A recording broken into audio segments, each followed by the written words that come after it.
Quando eu ouço vocês falando, todos vocês, a gente está falando de um tempo real, né? De uma vivência, de uma revelação, a impressão que me dá de fora, na verdade. E que é uma coisa muito difícil de viver na vida, que dirá num filme, essa qualidade. E eu queria saber qual o limite que se percebe que você pode puxar o ator, você pode puxar aquele ser humano que vai passar por aquilo, e que você não pode. Tipo, que o papel é adequado, que aquela pessoa, o temperamento dela, a qualidade física dela, ela é um ator que tem memória, que tem trabalho, mas que ela não tá preparada para revelar aquilo. Tipo, o limite que pode ser puxado e que não pode ser puxado, se já aconteceu um caso, não sei. Não, é aquela coisa, no diagnóstico a gente vê, né? Se eu preciso que no filme, no projeto, ele vá a fundo e ele não estiver pronto para ir, não é ele que vai fazer esse projeto agora. Entendeu? E dentro de um roteiro pré-pensado, assim, que você já tem aquela ideia muito, muito bem, assim, você já interiorizou aquilo, eu fico imaginando para um diretor. Qual o espaço que tem para quando vem demais, assim? Pô, eu não tinha visto, mas continua sendo personagem, continua sendo a cena, continua sendo o que eu queria. Mas não é o que estava tipo assim, não é o que eu estava pensando para ser aqui. Eu acho que eu tenho para mim, mas é uma coisa muito também. Eu vou responder o que eu sinto, né? Não é verdade para todo mundo, mas eu acho que quanto mais você pensou, mais você viu. Isso né? Não todos os diretores, mas quanto mais eu vi antes, mais eu imaginei, mais eu desenho, eu penso mais por imagem do que por palavra. Eu escrevo os roteiros, mas eu adoro desenhar antes os roteiros e tudo, então eu imagino muito. Então eu faço um boneco do ator, então eu tenho uma coisa muito, muito vívida. Para mim, mas é uma coisa muito, por exemplo, outros diretores com quem eu são amigos e são bacanas, por exemplo, o Valtinho Salles, que é um cara que eu trabalho. Para ele é bem diferente, ele jamais faria esse processo de preparação grande assim, é muito mais forte em mim.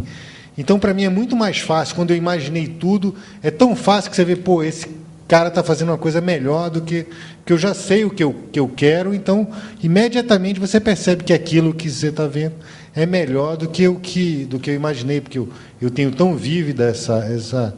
Mas é uma coisa muito pessoal, assim, uma coisa minha, assim, eu me preparo e imagino uma cara, uma roupa, e assim, falando um pouco só do que eu acho que é dirigir, eu acho que, no fundo, eu descobri também nesse processo todo que dirigir é duas coisas. Uma é você seduzir a equipe para ela estar o tempo inteiro criando com você. É óbvio, né, que o Tintim sabe mais de fotografia e o Rodrigo sabem mais do que eu. É óbvio que o Caio tem uma visão geral do projeto melhor que a minha, que a Fátima preparou.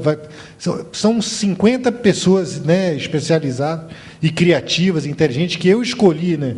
Eu escolhi as melhores, né? Uma das prerrogativas do diretor, seja no Brasil, é que você escolhe com quem você quer trabalhar. Então, eu achei que se elas não forem tão boas assim, eu escolhi errado. Então, você tem aquelas coisas. Então, eu acho que seu papel, primeiro, é seduzir elas e estar o tempo inteiro incentivando para elas criarem mais e mais e mais e mais. E, pô, o cara que fica barrando, não crie porque você está entrando no meu espaço, é burro, né? Porque você está fazendo... Então, você tem que seduzir a equipe, eu acho, é um dos trabalhos do diretor, e o outro é incentivar que as pessoas criem, mas que elas criem para um lado só. Você só faz assim, porque senão cada um cria para um lado, vira uma loucura.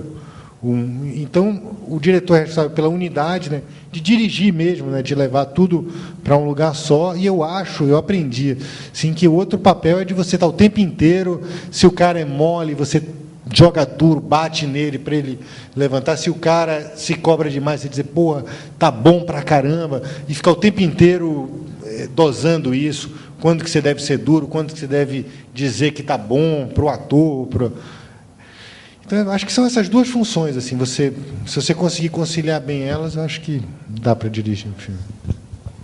Oi, boa noite. Vou ser um pouco rápido. Não, tem um pouco a ver com isso também. Eu ia perguntar qual a abertura do ator para propor.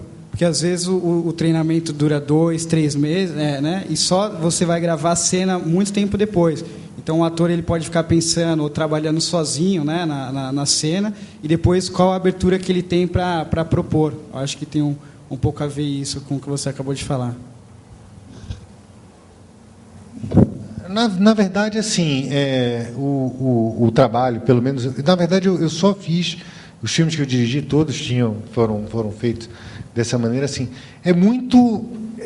É difícil, quem conhece, assim, é uma coisa de momento, né? De você não vive o filme, você vive... Não é um processo menos intelectual, assim, de construção, de pensar, mas assim, de viver a coisa que está sendo proposta ali naquele momento. Se for verdadeiro, e aí eu acho, para mim, alguns processos que eu vivi com alguns atores, assim, que o cara passa uma linha que ali tudo é verdadeiro, entendeu?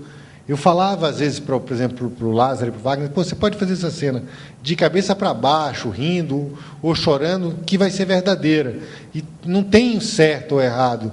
Para mim, basta que seja íntegro e o cara propõe. Se eu acreditar naquilo e bater, então passa menos por uma construção intelectual do que quando rola, na hora e você vê a mágica acontecendo e aquilo ali é de verdade, não importa se está chorando ou se está rindo, assim, você controla alguma coisa, mas, enfim, na hora H é com o ator, né? Não tem jeito.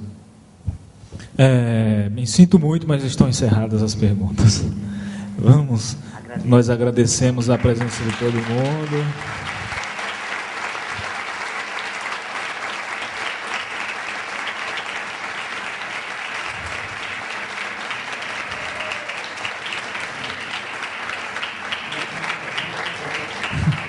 E o próximo mês tem mais.